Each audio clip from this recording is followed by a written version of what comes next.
નમસ્કાર. આજે 22 તારીખ 22/5/2025 રોજ આપણે એક ડેમો કર્યો હતો, જે 20B20 જેમાં ડેન્ટોસ, ફૂગનાશક અને સ્ટીમરીચ આ ત્રણનો પટ મારેલો. અને 21B ની અંદર ખાલી ડેન્ટોસ અને ફૂગનાશકનો પટ મારેલો છે મૂંડા માટે ને ફૂગ માટે. તો જોઈએ આપણે કે સ્ટીમરીજ જે જગ્યા ઉપર એક બિયારણની અંદર પટ મારેલો છે આ બંનેની સાથે, તો આ સ્ટીમરીજના બેનિફિટ શું છે એ આપણે જોઈએ આજે.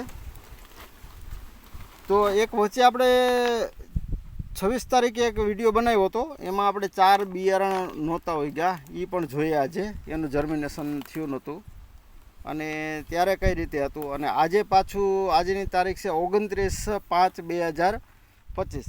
તો આજે પણ આપણે જોઈએ બરાબર કે એમાં શું ફાયદો થાય છે.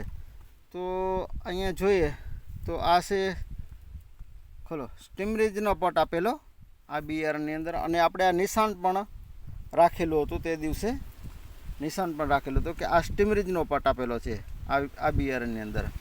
અને આ બિયારણ છે તો એની અંદર આપણે ખાલી આ ડેન્ટોસ અને ફૂગનાશકનો પટ આપેલો છે.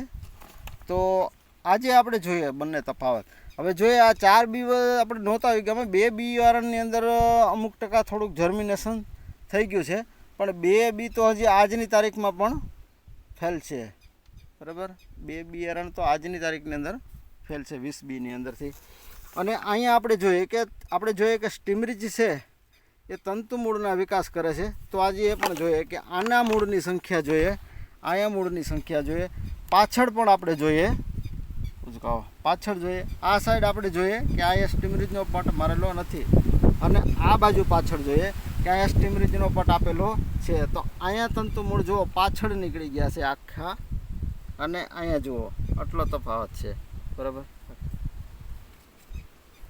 આ જુઓ આટલો ઉગાવો છે, મસ્ત ઉગાવો છે. તો ખરેખર ગમે તે આપણે પટ મારીએ છીએ, ફૂગનાશકના પટ મારવા જરૂરી છે, મૂંડાનો પટ મારવો જરૂરી છે, પણ એમની સાથે સ્ટીમરીજનો પટ આપવો પણ બહુ જરૂરી છે.